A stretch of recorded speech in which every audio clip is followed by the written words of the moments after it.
सदर मुमलिकत ने जस्टिस मुजाहिर नकवी का इस्तीफ़ा मंजूर कर लिया। आरिफ अलवी ने जस्टिस मुजाहिर नकवी का इस्तीफ़ा वज़ीर आज़म की एडवाइस पर मंजूर किया। इस्तीफ़ा देने के बायस मुजाहिर अली अकबर नकवी जज की मराद के हकदार रहेंगे। गुज़िश्ता रोज़ मुजाहिर नकवी ने तहरीरी तौर पर इस्तीफ़ा सदर मुमलिकत को भिजवाया था। उन्होंने कहा था कि बतौर जज उनके लिए काम करना मुमकिन नहीं रहा।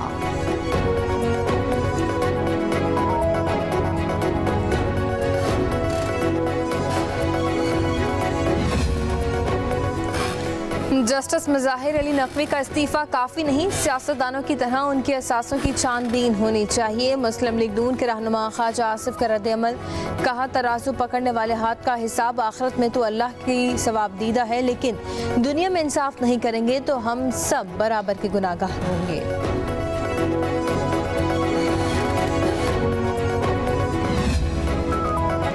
इस्लामाबाद हाई कोर्ट ने साइफर केस से मुतल्लिक 14 दिसंबर के बाद की कार्रवाई गैर कानूनी करार दे दी। जस्टिस मियां गुल हसन औरंगजेब ने रिमार्क्स दिए कि हमने साइफर केस से मुतल्लिक दस्तावेजात तलब की थी, वो किधर हैं। अटॉर्नी जनरल ने कहा रिकॉर्ड आ चुका है, सिर्फ नंबरिंग हो रही है, कुछ देर बाद पेश कर देंगे। अदालत आलिया ने साइफर केस में हुक्म इम्तनाई खत्म कर दिया।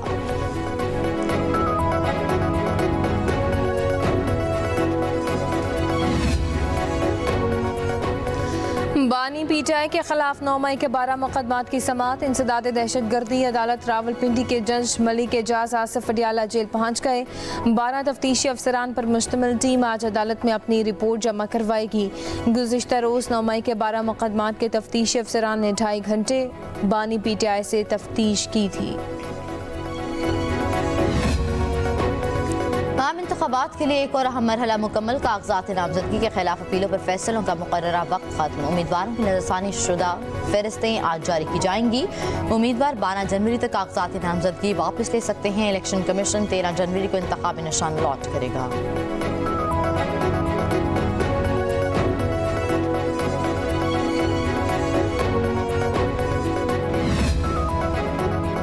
पेशावर हाई कोर्ट के फैसले के बाद इलेक्शन कमीशन का अहम इजलास आज मुतवक्की। अदालती फैसले को चैलेंज करना है या फिर अमल दरामद। Election commission Peshawar high court के फैसले पर मुशावरत करेगा। इलेक्शन कमीशन का लॉ विंग हाई कोर्ट के फैसले के कानूनी नुकात पर ब्रीफिंग देगा। Chief election commissioner Sikandar Sultan Raja इजलास की सरबराही करेंगे। इलेक्शन कमीशन को ताहाल पेशावर हाई कोर्ट का फैसला मौसूल नहीं हुआ।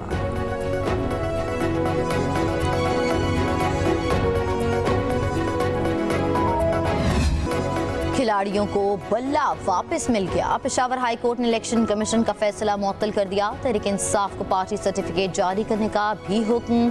अदालत ने रिमार्क्स दिए कि बतौर सियासी जमात पीटीआई इंतखाबी निशान की हकदार है। इलेक्शन कमीशन का फैसला दुरुस्त नहीं था। इलेक्शन कमीशन ने पीटीआई इंट्रा पार्टी इंतखाबात का रदम करार देकर इंतखाबी निशान वापस ले लिया था।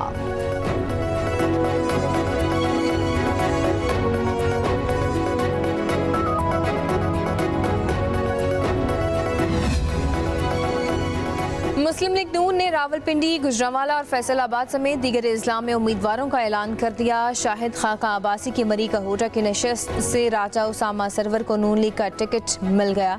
ख्वाजा आसिफ सियालकोट के हल्का NA 71 और खुरम दस्तगीर गुजरांवाला के हल्का 78 से इलेक्शन लड़ेंगे। लीगी रहनुमा एहसन इकबाल को नारोवाल के हल्का NA 74 से टिकट मिल गया। NA 56 से हनीफ अब्बासी और NA 57 से दानियाल चौधरी नून लीग के टिकट पर शेख रशीद का मुकाबला करेंगे। नारोवाल से दानियाल अजीज और गुजरात से चौधरी जाफर को टिकट नहीं दिया गया। फैसलाबाद में NA 100 से राना सनाउल्लाह मैदान में उतरेंगे। NA 102 से आबिद शेर अली को टिकट मिल गया। NA 104 से साबिक अपोजिशन लीडर राजा रियाज को नून लीग का टिकट जारी कर दिया गया।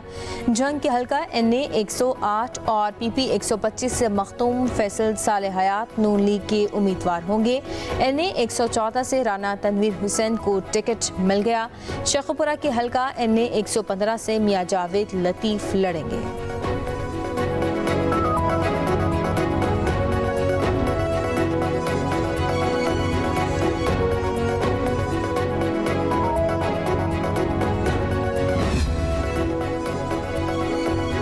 दानियाल अजीज ने आज़ाद हैसियत में इलेक्शन लड़ने का ऐलान कर दिया। कहते हैं महंगाई से मुतालिक गुफ्तगू करने पर नून लीग ने टिकट से महरूम किया।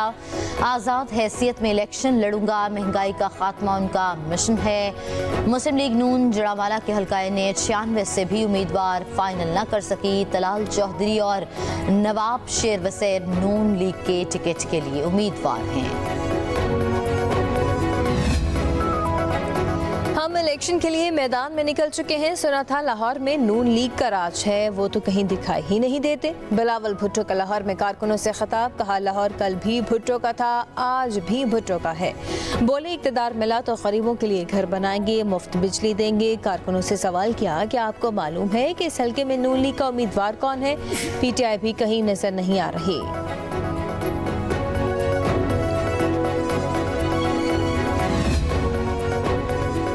अदालत केस में एमएल वली ने गैर मशरूत मुआफ़ी मांग ली। Chief justice Peshawar high court ने दिलचस्प मुकाबले के बाद खबरदार करते हुए तौहीन अदालत केस निपटा दिया।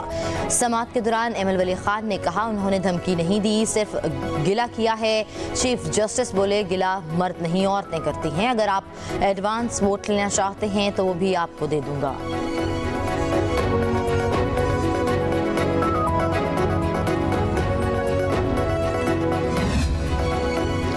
दो 2024 में पाकिस्तान की GDP ग्रोथ 1.7% तक रहेगी। आर्मी बैंक ने ग्लोबल इकोनॉमिक प्रोस्पेक्टस 2024 की रिपोर्ट जारी कर दी।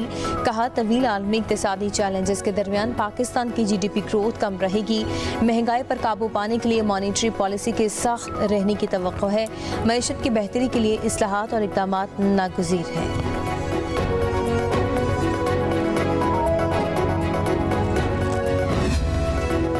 पाकिस्तान को 71 करोड़ डॉलर की किस्त दूसरी कब मिलेगी?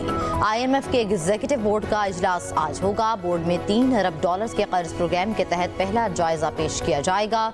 IMF बोर्ड पाकिस्तान के लिए दूसरी किस्त की मंजूरी का जायजा लेगा। बोर्ड की मंजूरी से पाकिस्तान को 71 करोड़ डॉलर की किस्त मिलेगी।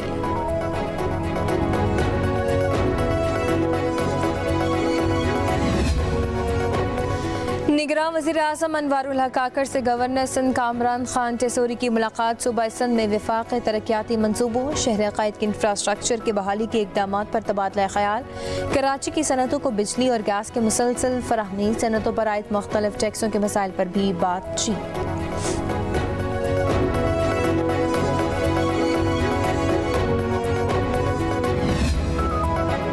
निगरान वज़ीर आला पंजाब मोहसिन नकवी का जिना और चिल्ड्रन अस्पताल का दौरा। इमरजेंसी वार्ड्स में ज़ेर इलाज मरीजों की अयादत की। अस्पतालों में अपग्रेडेशन के कामों पर पेशरफ्त का जायजा लिया। निगरान वज़ीर आला का मजदूरों की तादाद बढ़ाने का हुक्म।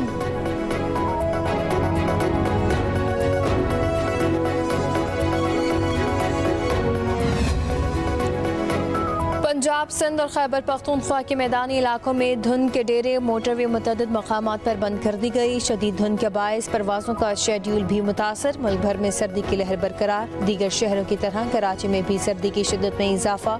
शहर क़ायद में कम अज़ कम दर्जा हरारत 10 डिग्री सेंटीग्रेड रिकॉर्ड किया गया। ज़िला खैबर जमरूद में नमूनिया से 2 बच्चे